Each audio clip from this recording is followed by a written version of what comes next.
though.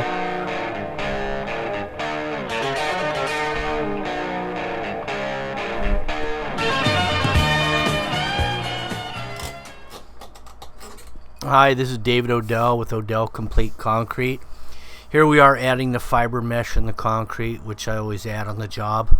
And that's how I do it. I dump it in a bucket and I dump the whole package in all at once. You can throw the whole bag in there. The bags are supposed to disintegrate in there, but sometimes they don't, so I just separate it. I've got some foam against the wall for my expansion joint. I got this rebar up on some broken concrete that I salvaged during the removal process, and a few dobies too. I mean, broken concrete, what have you, to hold it up. And then of course I pull it up from time to time also.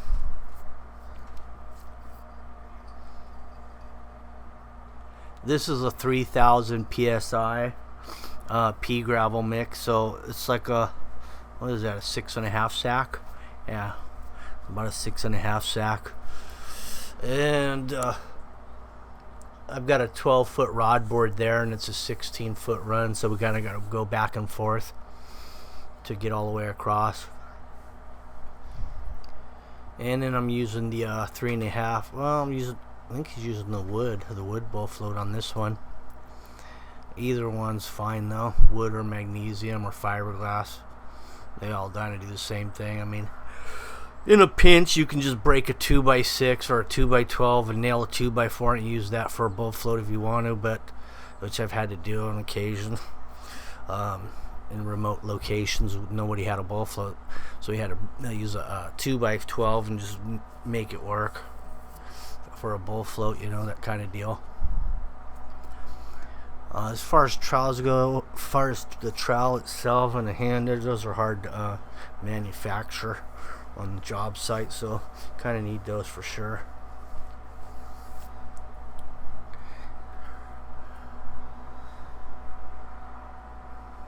This whole backyard's gonna go artificial turf. You can see the drains I've got stubbed up in there. We're just gonna leave a couple planter beds with some bubblers around the tree wells. That's all we're gonna have in there, and then all artificial turf sloping to the drains. I'm only gonna put one joint in this back pour here, one control joint. Well, on the walkway I'm gonna put a couple as well, but the major portion of that patio is gonna get a 45-degree cut both directions off of the house, and are gonna be about 4.5 feet squares turned. Now I'm double checking the concrete to make sure that we have slope. It's best to check the concrete when it's wet, because after it's dry it's too late to change, so you're kind of stuck with it. So you kind of want to always double check everything when it's wet, and that's when you have a chance to fix it. I'm going to do a 1-foot band along this outside edge, and then everything inside of that will be a 45-degree cut on 4.5-foot centers. This was, I think we had 8 yards in the backyard. The maximum load they'll carry out here, you know, due to road weight restrictions, is 10 yards. So I had 2 yards, and I dumped that in the footing in the front of the house, which you'll see later. So I set my first course out there in the remainder 2 yards that I had on this same load. And I came up a little bit short actually on that footer out front, so I went down and got me about 6 bags, 90-pound bags of pre-mix, threw it in there, and that got it done.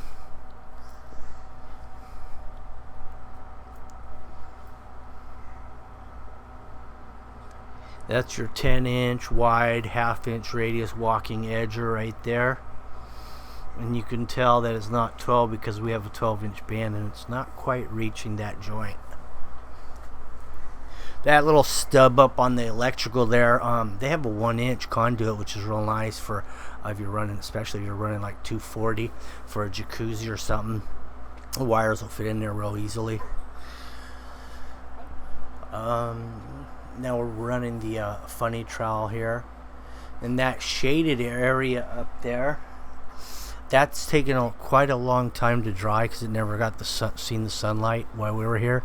So we ended up having to broom everything in the sun, and then we waited an extra hour just to be able to broom and finish that part in the shade. Not a big deal with this type of finish. It's only challenging when that happens when you're doing throw-on dust color with a pattern stamp.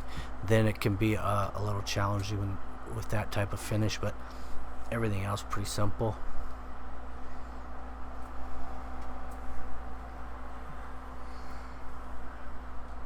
So I'm out in the front wet setting the block at this point in time, and I got 2 concrete finishers back here knocking it down.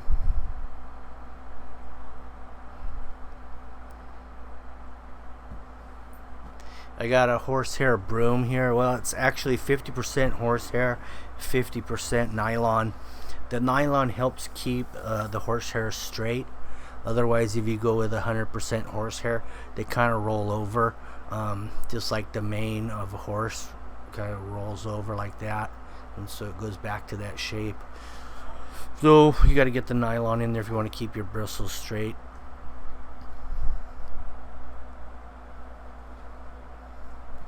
So he's just brooming to the shade line. Then, like I said, we're going to have to wait on that, hit it again up there in the shade, and then broom it later. This whole patio slopes to the backyard, and that's why I have all those area drains back there where the artificial turf is going to be going.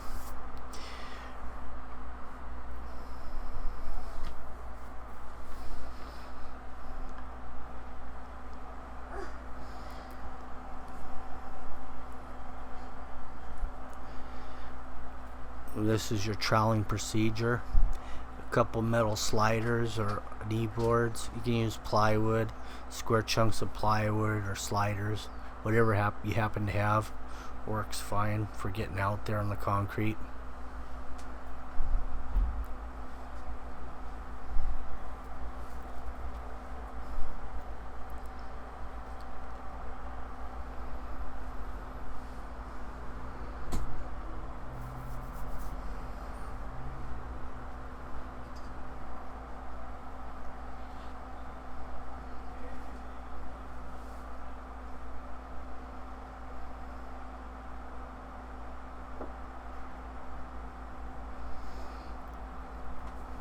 And there's your finished product. This is a 3000 psi. Your pretty much standard is 2500 psi, more commonly used for this type of stuff. I like to go with 3000. Just it makes it a little bit stronger. Finish is better. Now here I am laying out the grid the next day for the saw cut pattern. And where I laid it out, where I started laying this out was on the side. We're going through the side yard. I started at that point with my layout because this pattern's going to continue right around the side of the house.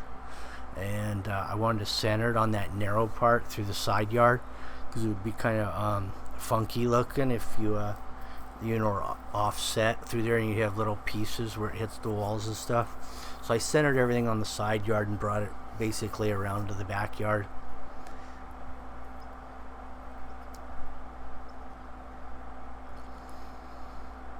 And I use a blue chalk because it's you can remove the chalk off of the concrete. If you use a red, you can't. It's real hard to get it off. So you can go with the blue or you can go with the purple. Don't go with the red. It's a real mess on concrete, fresh. Here's the saw cutting procedures. What I do, I get the straightest 2x4 I can find because that's my guide for my skill saw. And I usually get a piece of plastic to just slide my skill saw on top of. That way I'm not scratching the concrete because this, like I said, this is the next day, so the concrete's really fresh. And it's really easy to scratch at this point. A lot of times when you cut them this early, you could get a lot of spalling and chipping from the blade. So it's important to have a really good blade, good diamond blade. And I just tried a new brand out on this particular job, and it seems to be working really nice. I kind of like this one, and it had no spalling at all, but that's due to the fiber mesh as well. Fiber mesh holds that surface together so you don't get all those chipping and all that those other problems. And the plastic, what else? Another thing that helps with is a lot less resistance when you're sliding it. Like if you're sliding it on raw concrete, you're gonna have to push a lot harder. When you put on plastic, it just slides right along real easily.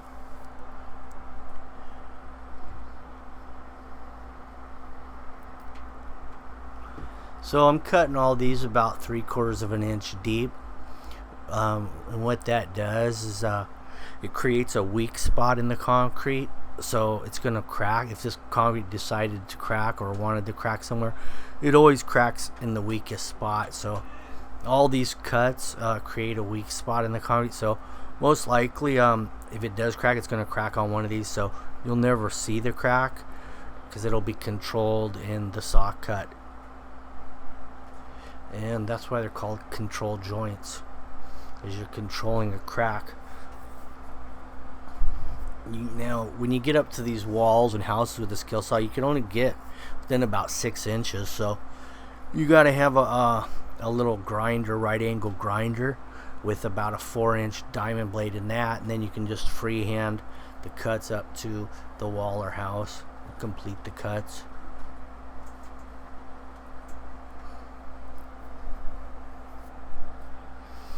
Now there's a lot of concrete dust, as you can see, and that can be hard to get off sometimes. So what I do is I use the pressure washer right after I get done cutting. So I minimize the usage of water by using the pressure washer. Plus I can focus on getting it clean a lot quicker without making a big mud hole.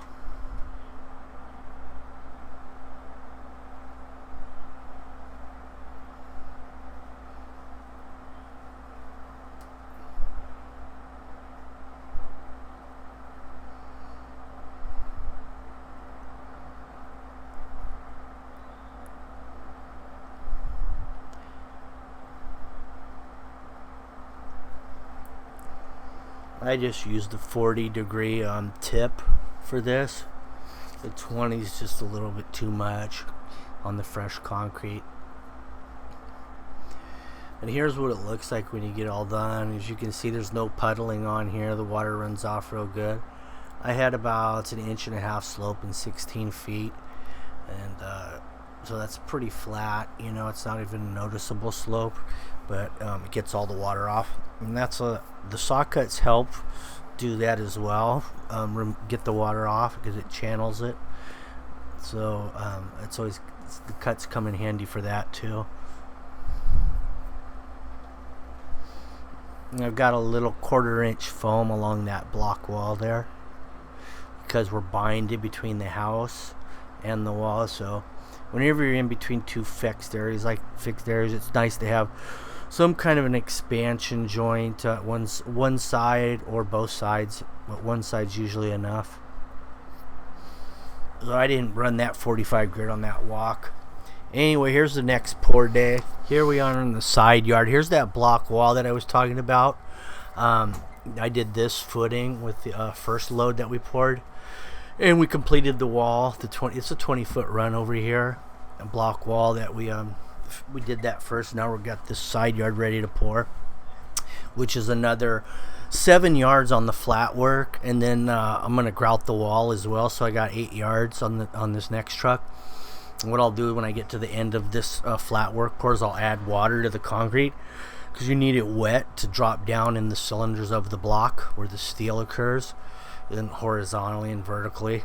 Matter of fact, it has 3 bond beams in the thing, one at the bottom, middle, and top, and then I've got verticals every 2 feet. Well, it's pretty much bulletproof, you could say.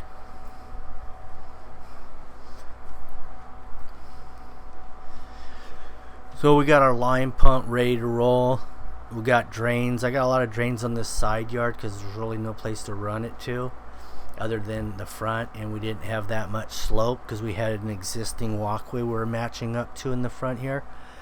And also we have a garage door, side door, passenger door in the rear of the garage. And that was we had to match that level as well.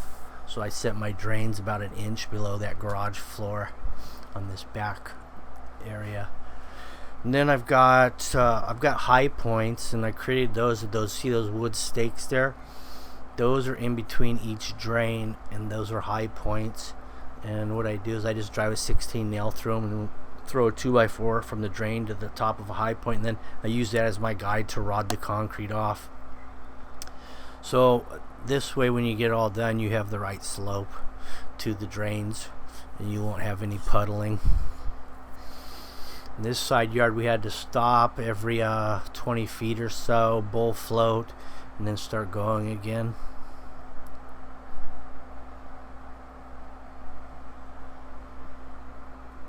I have the drain set every 10 feet here, so I've got a high point at 5 feet. I just put them every 10 because the pipe comes in 10 feet, so it just makes it easier. You don't have to waste any pipe cutting it. You just throw a T at every joint. Now you have a drain.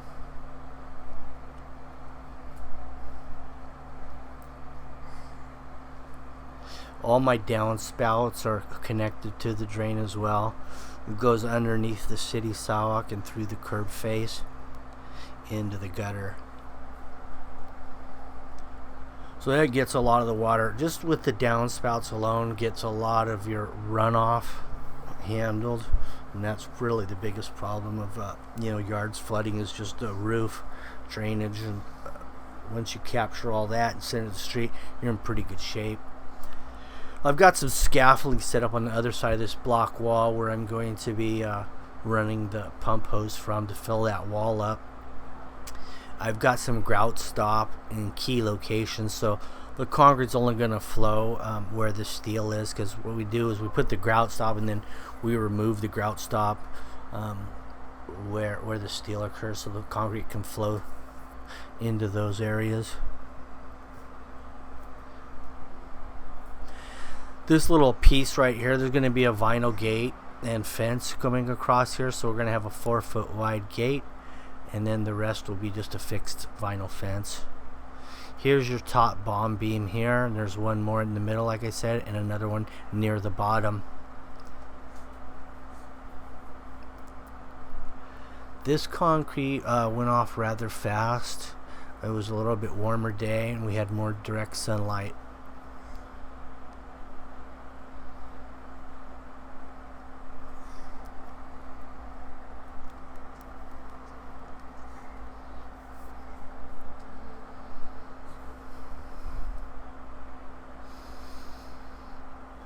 I think from the time we started pouring to the time we put the broom on this, the finish look, we were right at 3 hours.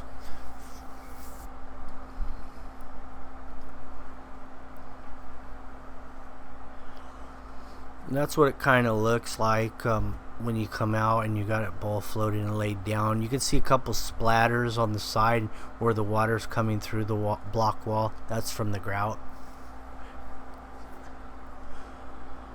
Now we're going down this for our first pass on sliders.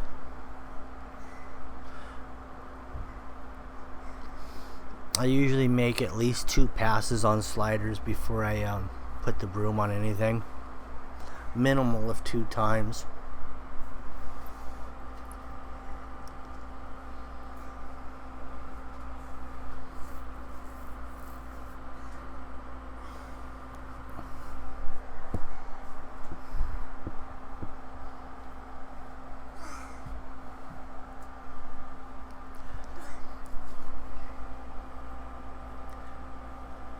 On my second pass on this one is we're just gonna broom it on the way out off of the sliders.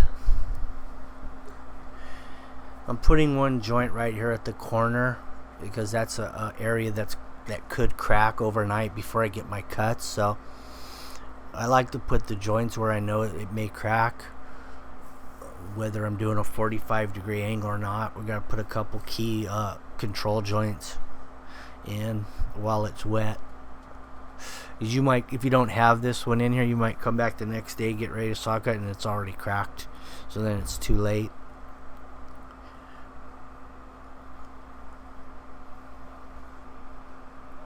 I've got foam underneath the weepscrete along the house all the way down.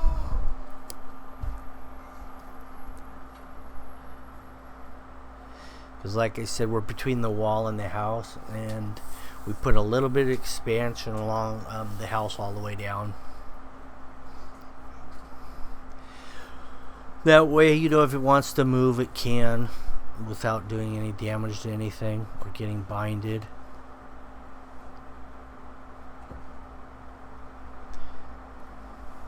This is earthquake country, so these are the kind of things that you kind of think about when you're doing concrete work.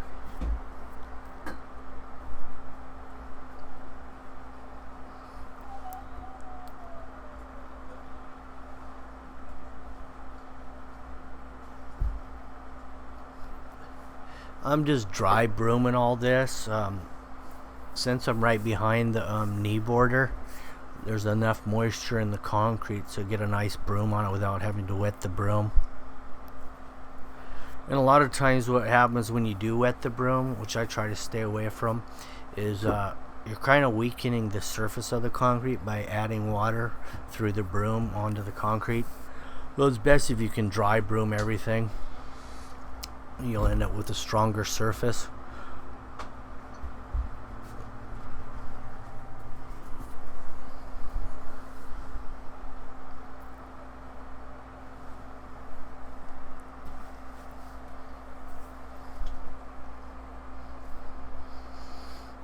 I have the fiberglass slider boards, and he's using the metal sliders. Some people prefer the metals. I prefer the fiberglass because they're wider, and they don't seem to sink. You can get out there a little bit earlier with the fiberglass ones. And then if you're on like a little hillside or a driveway that's sloped, the metal ones will kind of start sliding all by themselves, or the fiberglass ones stick a little bit better without going downhill.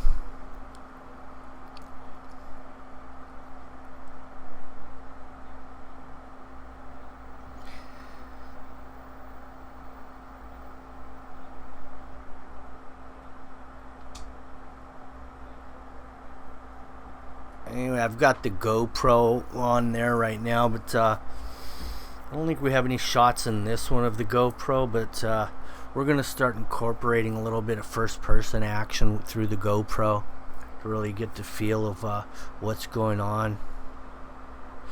Here's the layout the second day after the side yard pour. I'm using the blue chalk again. I just continued the layout from the backyard pattern, because it was all based on this little narrow corridor through here. So this way my points on my squares come right down the middle, as you can see there. So all the squares are almost whole, which is a lot better look when you're in these narrow areas. And then if you go to the second square over, the other row of points, they line up with the gate in the front of the house. So when you open the gate in the front and you look down this thing, you're going to see the points lining up to this door in the house. From the rear yard, when you come from that direction, the points are lined up with that door. So it worked out real nice.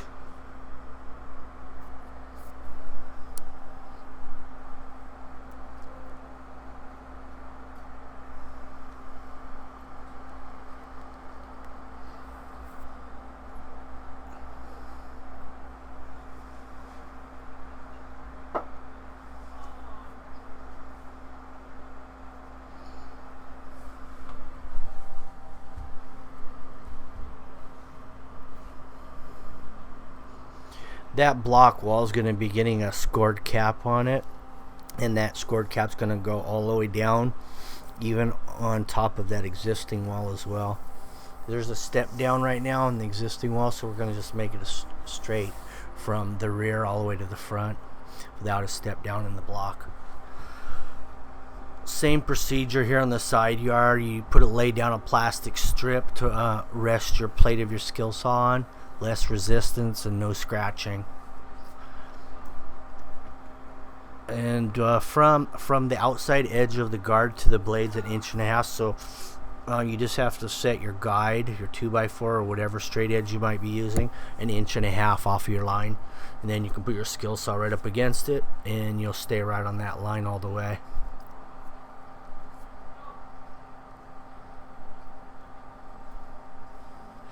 So I'll have to finish up all the saw cuts by hand with the right angle grinder 4-inch diamond blade, you know, and I can get all the way within 1/8 inch of the wall that way.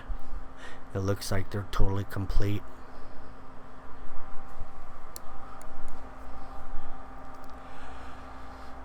Now if I encounter a drain, which I did, I think I cut right through them. That way the water in the saw cuts can go right into the drain. You have to remove the cap, you know, the grate for the drain, and then you can just cut right through the coupling, and then the water will just drop right underneath the grate into the drain out of the saw cut.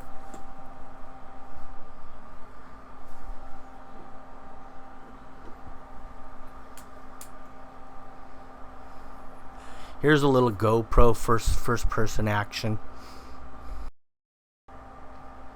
This blade right here, this is the second time I've used this blade, and I haven't used this particular manufacturer. Now if you look over here on this side at these points going up, that's centered on the next entrance from the backyard. Take a look over here.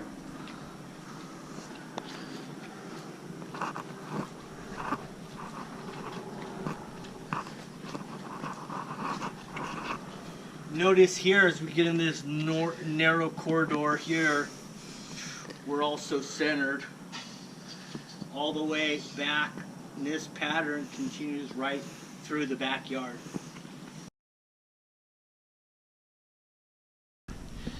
This pattern continues, same pattern all the way around the house. No deviation or alter from the initial layout. The key for the layout was that when I started here, I lined up these points through here, went with a 4'6" grid pattern because I knew that would hit my gate opening, and this is what you get, perfection. This here is going to be some artificial turf. We did a 4-inch road base compaction. We did a 1/2 inch, 1 inch sand overlayment. We have drains, everything slopes to the drains, and zero maintenance here when it's all said and done, other than the small planter beds here, which we got bubbler. We have 1 valve automatic timer. We have bubblers on every tree. That's how it's done. Stay tuned for the final product when we get the artificial turf in here. We're going to do one last overview of this whole job. We're going to add another block here. You notice we have a step down. I don't like it because right now I can stand here and I can see in their yard. Their yard's lower, so over there you're fine, but over here you're not. So we're going to add another one all the way down. That'll give us, you know, nice height so that we have a little more privacy back here. So in the future we may do a jacuzzi right here. We have the 220 outlet here. Get a nice jacuzzi here, maybe a gazebo. A lot of options. They're endless, but it's all about money. In the end, it's about the cash flow. So right now, this is what we're going to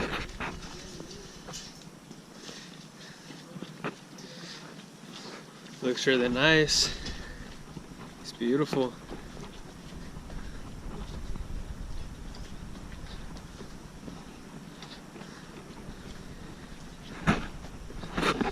Well, let's roll it up and head for the next site.